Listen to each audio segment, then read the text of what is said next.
علیہ رحمہ نے بھی ضعیف احادیث بخاری مسلم میں ان ابواب اور ان عنوانات میں قبول کیے ہیں اور درج کی ہیں۔ تو جہاں تک تعلق ہے فضائل اعمال کا، ترغیب و ترہیب کا، اس باب میں تو محدثین جمہور کا موقف یہ ہے کہ ضعیف احادیث بھی قابل قبول ہیں۔ امام نووی رحمۃ اللہ تعالی علیہ نے اپنی کتاب الاذکار کے صفحہ 16 پہ یہ عبارت لکھی ہے کہ یجوز و یستحب العمل فی الفضائل والترغیب والترہیب بالحدیث الضعیف ما لم یکن موضوعا۔ اگر حدیث موضوع نہ ہو تو فضائل میں، ترغیب و ترغیب میں ضعیف حدیث پر عمل کرنا جائز ہے، مستحب ہے۔ وَأَمَّا الْأَحْكَامُ بہرحال احکام کالحلال والحرام والبیع والنکاح والطلاق فلا يعمل الا بالحدیث الصحیح او الحسن۔ باقی رہ گئے احکام جیسے حلال و حرام، خرید و فروخت، نکاح طلاق، تو ان مسائل کے اندر کم از کم حدیث کا حسن ہونا ضروری، حدیث صحیح ہو یا کم از کم کیا ہو، حسن ہو۔ ضعیف احادیث جو ہیں ان مسائل میں نہیں چلتی۔ اور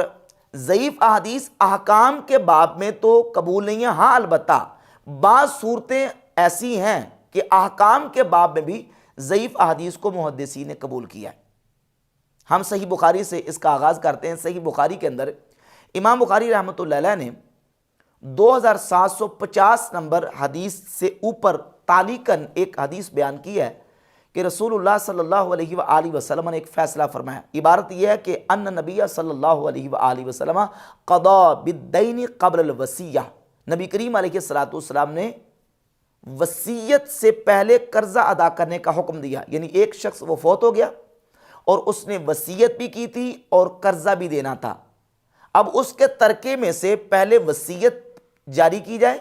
یا کہ اس کے ترکے میں سے اس کا قرضہ پہلے دیا جائے، پہلے قرضہ کے پہلے وصیت۔ اس سلسلہ میں امام بخاری رحمۃ اللہ ایک حدیث لے کے آئے، اور یہ حدیث جامع ترمذی کے اندر اور مسند احمد ابن حنبل کے اندر موجود ہے۔ وہاں سند ہے، امام بخاری نے سند بیان نہیں کی، صرف یہ الفاظ بیان کر دیے کہ ان نبی صلی اللہ علیہ وآلہ وسلم قضا بالدین قبل الوصیہ، نبی کریم علیہ السلام نے وصیت سے پہلے قرضہ ادا کرنے کا فیصلہ فرمایا۔ سند کے بغیر امام بخاری حدیث لے کے آئے اور محل احتجاج میں لے کے آئے، اس حدیث سے احتجاج بھی کیا ہے، اس سے دلیل بھی پکڑی امام بخاری نے۔ لیکن یہ اس حدیث پر تبصرہ کرتے ہوئے امام ابن حجر عسقلانی نے فتح الباری شرح صحیح بخاری کی جلد نمبر 5 صفحہ نمبر 484 پہ لکھا، لفظ احمد وہو اسناد ضعیف، کہتے ہیں کہ اس حدیث کی سند ضعیف ہے، لیکن قال الترمذی ان العمل علیہ عند اہل العلم، لیکن امام ترمذی نے یہ کہا ہے کہ اہل علم کے نزدیک عمل اسی پر ہے۔ حدیث ضعیف ہے، امام ابن حجر کہتے ہیں حدیث ضعیف ہے لیکن اہل علم کے نزدیک عمل اسی پر ہے۔ وَكَأَنَّ الْبُخَارِيَ اعْتَمَدَ عَلَيْهِ، گویا کہ امام بخاری نے اس حدیث پر اعتماد کیا ہے، کیوں؟ لِاعْتِدَادِهِ بِالْاتِّفَاقِ عَلَى مُقْتَدَاهُ، کیونکہ اس کے مقتدا پر اتفاق ہو چکا ہے، تو اس کے مقتدا پر اتفاق کی وجہ سے امام بخاری رحمۃ اللہ علیہ نے اس کو قوت ملنے کی وجہ سے اس حدیث پر اعتماد کیا۔ وَإِلَّا فَلَمْ تَجْرِ عَادَتُهُ، ورنہ امام بخاری کی عادت نہیں ہے کہ وہ محل احتجاج میں ایسی ضعیف حدیث کو بیان کریں۔ وَإِلَّا فَلَمْ تَجْرِ عَادَتُهُ أَنْ يُورِدَ الضَّعِيفَ فِي مَقَامِ الْاحْتِجَاجِ بِهِ، احتجاج کے مقام پر امام بخاری حدیث ضعیف لے کے، یہ امام بخاری کی عادت نہیں ہے لیکن یہاں لے آئے، کیوں؟ اس لیے کہ اس حدیث کے مقتدا پر اتفاق ہو چکا ہے۔ حدیث ضعیف ہے لیکن مقتدا پر اتفاق ہونے کی وجہ سے قابل عمل، امت نے اس کو گردانا ہے اور امت کا اس پر عمل ہے، لہذا امام بخاری رحمۃ اللہ اس کو صحیح بخاری میں حدیث کو لے۔ یہ امام ابن حجر عسقلانی رحمۃ اللہ کا تبصرہ ہے۔ تو حالانکہ یہ حدیث احکام سے تعلق رکھتی ہے اور ابن حجر کہتے ہیں حدیث ضعیف ہے، لیکن اس کے باوجود امام بخاری محل احتجاج میں اس حدیث کو لے کے آئے۔ امام بخاری نے یہ نہیں کہا کہ چونکہ یہ ضعیف ہے لہذا اس کو ردی کی ٹوکری میں پھینک دو، ایسا نہیں کیا۔ اس کے علاوہ امام بخاری رحمۃ اللہ 6416 نمبر حدیث لے کے آئے۔ سیدنا عبداللہ ابن عمر رضی اللہ تعالیٰ عنہ حدیث کے راوی ہیں کہ نبی پاک صلی اللہ علیہ وآلہ وسلم نے فرمایا، کن فی الدنیا کأنک غریب او عابر سبیل، دنیا میں اس طرح رہ جس طرح کہ اجنبی رہتا ہے یا رستہ پار کرنے والا۔ 6416 نمبر اس حدیث کو امام بخاری لے کے، اس میں راوی الطفاوی، امام ابن حجر اسقلانی نے فتح الباری کے مقدمہ میں 615 نمبر صفحہ پر لکھا، کہتے ہیں کہ فہذ الحدیث قد تفرد به الطفاوی، اس حدیث کو طفاوی نے ذکر کیا ہے، طفاوی کا تفرد ہے، وہ من غرائب الصحیح، اور یہ صحیح بخاری کے غرائب میں سے ہے، وَكَأَنَّ البخاری لم يشدد فیہ، گویا کہ امام بخاری نے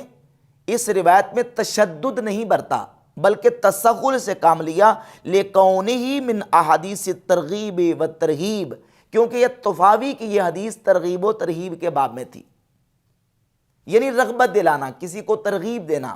یہ ترغیب و ترہیب کے باب میں سے تھی۔ امام بخاری نے یہاں تشدد سے کام نہیں لیا بلکہ تسہل سے کام لیا، اور طفاوی کی اس روایت کو امام بخاری رحمۃ اللہ علیہ نے صحیح بخاری میں 6416 نمبر جو حدیث ہے اس کو ذکر فرما دیا۔ اب امام بخاری کا منہج ثابت ہو گیا، صحیح بخاری کے اندر جس کا نام صحیح ہے، اور کئی ایسی اور روایات ہیں صحیح بخاری کے اندر جو امام بخاری رحمۃ اللہ علیہ نے تعلیقاً بیان کی ہیں، اور محدثین نے اس پر ضعیف ہونے کا حکم لگا کہ یہ احادیث ضعیف ہیں۔ تو اگر یہ جو نا وہ امام مسلم کی طرف جو منسوب کیا جاتا ہے کہ وہ کہتے ہیں ضعیف حدیث کو بیان کرنے والا وہ عالم کہلانے کی بجائے جاہل کہلانے کا حقدار ہے، اس بات کو اسی طریقے سے بیان کیا جائے، یہ تو بات امام بخاری پہ بھی فٹ آئے گی، امام مسلم پہ خود فٹ آئے گی۔ امام بخاری کی دیگر جتنی کتابیں ہیں، الادب المفرد لگا لیں یا تاریخ الکبیر لگا لیں، یا امام مسلم کی جو کتابیں ہیں کتاب التمییز ہے، یا خود صحیح مسلم کے اندر امام مسلم رحمۃ اللہ علیہ نے ایسی احادیث کو بیان کیا ہے جس پر محدثین نے کلام کیا اور کہا ہے کہ یہ احادیث ضعیف ہیں۔ صحیح مسلم کے مقدمہ میں امام نووی رحمۃ اللہ علیہ نے یہ لکھا ہے اس بات کو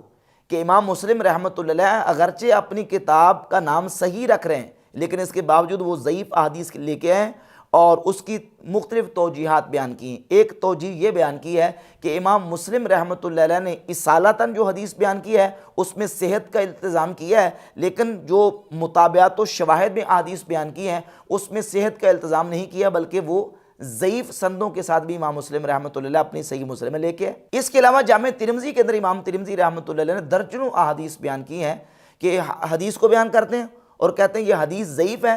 لیکن امت کا عمل اسی پر ہے۔ حدیث ضعیف ہے،